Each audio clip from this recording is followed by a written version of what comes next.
اوس به واورو د پولي پوري ډراما. د پولي پوري ډرامې په تیره برخه کې تاسو واورېدل چې زرمینې سردار اکا منې کړ چې د پرخې او زړور خان د کورنۍ ترمنځ د ډزو خبره دې نه چیړي، ځکه پرخه دې ډزو ته کوم اهمیت نه ورکوي. اوس به دا واورو چې راضیه د ملا صاحب په راتلو ولې حیثوران کوي.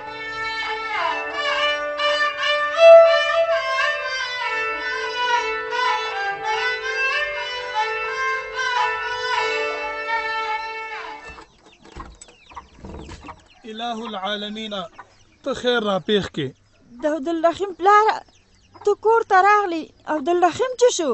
لا تر اوسه یې درک نه دی لګېدلی، خو خلق ورپسې ګرځي لټه کوي. وی خدایا، وی خدایا، لکه چې په زوی باندې پوره شومه. د عبدالرحیم ملګري خو ټول راغلل او د هغه درک نشته دی. و خدایا، زما زوی به چېرته پروت دی؟ ترورې ته ولې بیا سلې کېږې؟ الله به خیر کړي. غلی شه، غلی شه، ته خو خبرې مه کوه راته. زما د غره غوندې زوی ورک دی، مړی ژوندی نشته دی او ته راته داسې خبرې کې. د عبدالرحیم پلاره، عبدالرحیم خو یا مړ دی او یا نیول شوی دی، ځکه چې د وسلوالو ورسره ډېره ورانه وه. یا د الله تعالی نیکبختي، ستا فریادونه جړاګانې عبدالرحیم ته څه ګټه کوي؟ که هغه ته ګټه نه کوي نو زما د زړه غم خو شته که نه. و زما ځواني مرګه زویه، چې نور خلک غره ته تلل خو په خپورو غو تاسې کول. و بلا دې واخلم زویه.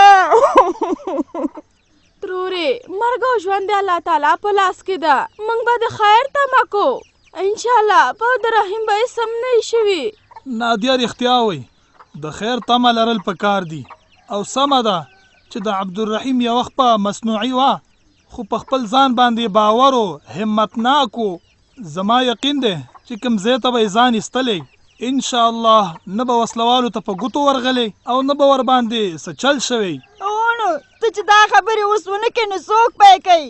درته به مې ویل که نه، ویل به مې درته که نه چې دا د امن کمیټې د وسلوالو خبرې کور ته مه راوړه، خو تا نه منله، خپله دې کوله. اوس دې د امن کمیټه زما زوی پیدا کړي. و خدایه، زه خو په زوی باندې پوره شومه، خاورې مې په کاسه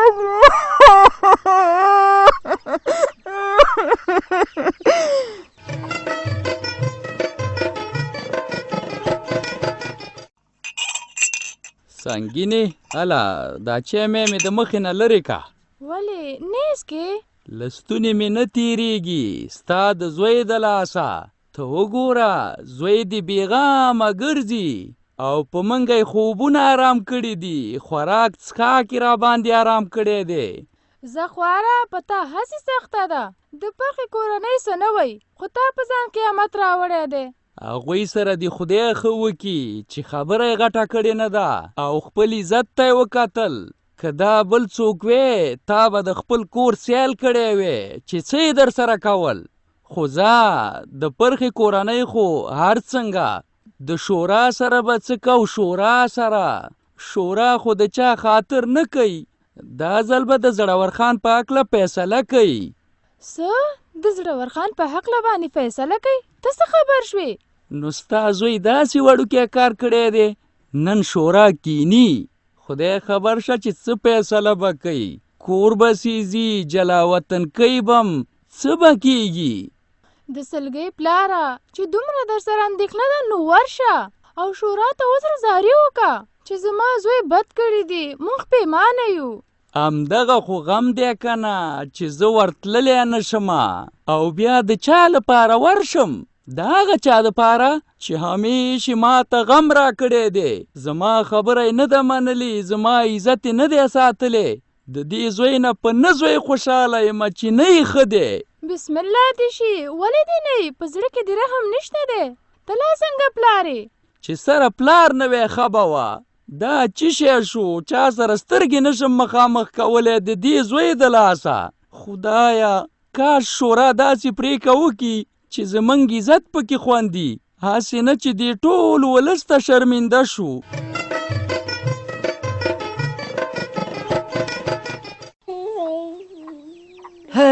هی شباني درته به مې ویل چې دا سپېره خوله راپسې مه خوځوه خو نه به دې منل. هغه دی د غره کیندنې سر وخوړو ځکه وسلوالو حمله وکړه او ټول غر یې بېرته ونیو. څه وسلوالو غر بېرته ونیو؟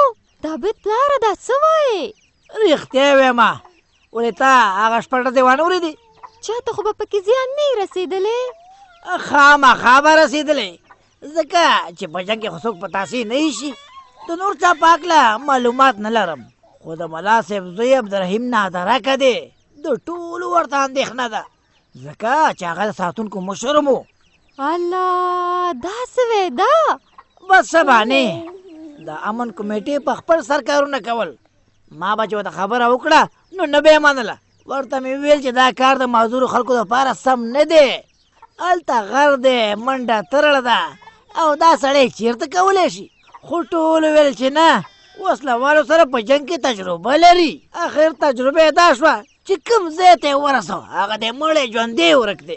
دا بد پلاره ډېره پې خفه شومه. هغه غریب یو ځلې مخکې په بم الوتی و او دا ځلې داسې کار وشو. زه خو وایم چې خدای دې روغ سلامت کور ته بوځي. خو په دې یو خبره بیا خوشحاله یمه چې شکر دی ته هلته نه وې. که ته وې نو خدای مکه ته به مو سورک وې. شبانې ځکه هلته ومه نو داسې نه کېدل. ما خو ډېر د امن کمیټې ته وویل چې په دې قانونو کار شروع کوئ د خامارانو خولې نه یې وباسئ خو نه یې منله. که مونږ کار کولی نو ساتونکو سره هم څه ناسم مرسته کولی شوه. قانونو ته هم نه راپرېښودل. بس دا بد پلاره نور دا قانونه دې د فکر نه وباسه. دومره لنجمن کار چې د سره یې ونه کې او خدای دې د ملا صاحب زوی پیدا کي. که په هغه خوارکي باندې څه چل شوی که د امن کمیټه ورته دا ټول قانونه ورکي څه به یې کي؟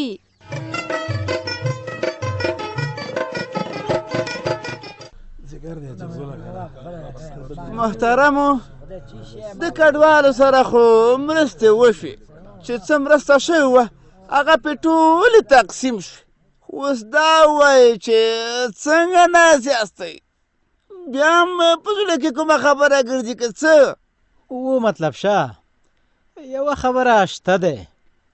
مونږ چې کومه لاره غوره کړې وه تر یو حده پورې هغه ښه وه. د کډوال لپاره عاجلې مرستې وشولې خو دا خبره د لنډ وخت لپاره وه. مونږ غواړو چې په آینده کې د داسې ستونزې د حل لپاره څه ولرو تر څو شورا په خپلو خپو باندې ودرېږي. په خپلو پښو باندې؟ نو شورا به څه کوي؟ دوکانونه به جوړوي تجارت به کوي او که نه څه بل څه؟ مطلب شاه یوازې دا نه ده چې یو څوک د دوکان ولري یا د تجارت وکړي. شورا خو شورا ده ډېرې لارې چارې شته دی ورته خو چې لږ فکر پې وشي. سرداره که ما سره په دې هکله باندې یو نظر شته دی چې شورا ور باندې په خپلو خپو ودرېدی شي خو په شرط د دې چې په سمه توګه باندې عملي شي. دا دی مولانا صاحب تازه ګل ته وخت ورکوي چې دا څه وایي. مولانا صاحب تا سره کومه لاره چاره ده؟ مطلب شه لاره چاره خو دا ده چې شکر دی زمونږ او ستاسې په کلي کې ډېر فصلونه کېږي او خلک یې عشر هم ورکوي. خو دا چې د عشر لپاره داسې سمه تګلاره نشته دی نو که دا کار شورا وکړي ډېر به ښه.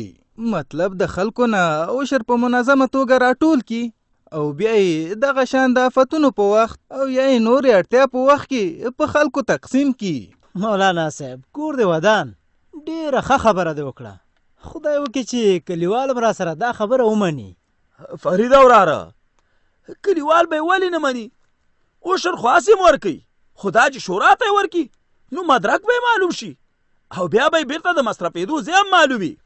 سرداره که تاسو ټولو ډېرې ښې خبرې وکړې خو یوه خبره زما هم واورئ. که کلیوال هېڅ څه ونه وایي نو دا خو بیا خامخا په فکر کې ګرځي چې موږ شورا ته عشر ورکو نو آیا دا به په خپل ځای باندې مصرف شي او کیدای شي داسې خلک هم وي چې بیخي له سره عشر هم ورنکړي مطلب شه که څوک عشر نه ورکوي نو هغوی ته به مونږ قناعت ورکوو او پاتې شوه دا چې د مصرف خبره نو په دې هکله به مونږ سره حساب کتاب وي چې هر کله څوک حساب وغواړي نو مونږ ورته حساب ورکولی شو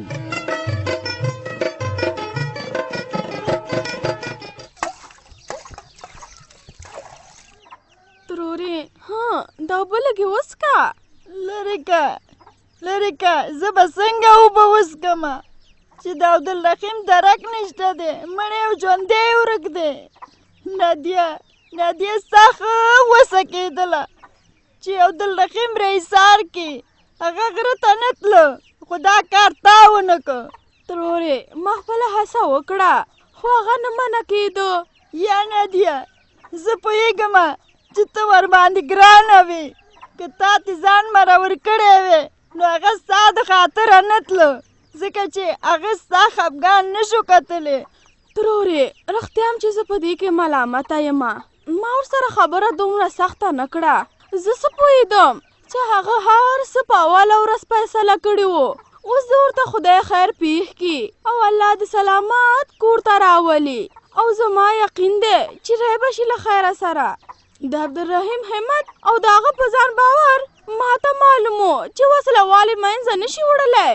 کمه دی نو کاشکې چې بیرته روغ کور ته راشي خو ډېره سخته ده جګړه ډېره غټه جګړه وشوه کاشکې زوی په ځای مې زه مړه وې ترورې ته اندېښنه مه کوه زما زړه دا وایي چې هغه ژوندی دی راځي به هېڅ مې زړه ته نه غورځېږي چې هغه دې ژوندی ترورې خوله په خیر خوځول پکار دي موږ به دا یقین ساتو چې انشاءالله په عبدالرحیم به هېڅ هم نه وي شوي څه ووایم نادیانو زړه کې مې زر اندېښنې دي ځکه چې تر اوسه یې څه درک ونه لګېده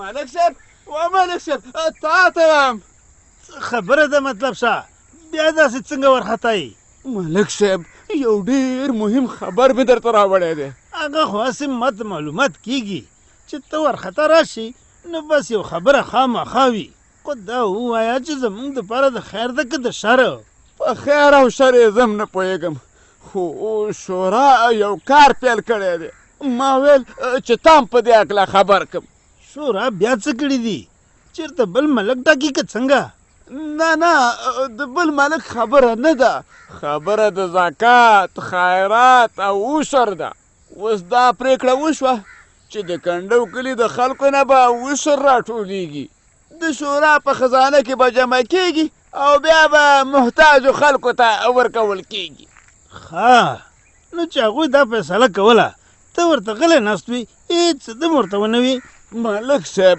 ما خپله ټوله خواري وکړه جنګکونه مې واچول دا مې ورته ویل چې په تاسو باندې نو څه باور پکار دی چې تاسو ته خلک خپل عشر درکړي او تاسو یې بیا په سم ځای کې مصرف کوئ خو خیر ملک صاحب زما په خبره خو چا غوږ ونه ګروه اوس خبره تا ته پاتې ده چې دې شورا ته ستونزې یوازې همدا ته جوړولی شي همدا ته زه په دې هکله به زه څه ستونزه ورته جوړه کړم کور په کور وګرځم چې عشر ما ورکوئ نه ملک صاحب نور خلکو ته مه وایه داسې وکړه چې په خپله ورته انکار وکړه خو د ټولو خلکو په مخ کې او همدا اعتراض وکړه چې زما په شورا باندې باور نشته نو ولې ورته خپل عشر ورکړم ستا د ځمکې خو بالا شی عشر کېږي دغه شان به د ټولو خلکو په ذهن کې همدا ستا خبره کښېني او په شورا به بدګمانه شي لنډه دا چې سوچ انکار به ورته وکړي بیا د شورا خپلې هلې ځلې کوي که نه هېڅ به هم ترې نه جوړېږي مطلب شه دا خبره دې لا یو څه سر نیسي ځمکه هم زما او واک هم زما ولې شورا ته عشر ورکړمه په خپله به یې کوم خوار غریب ته ورکړم نوم خو به مې پرې وشي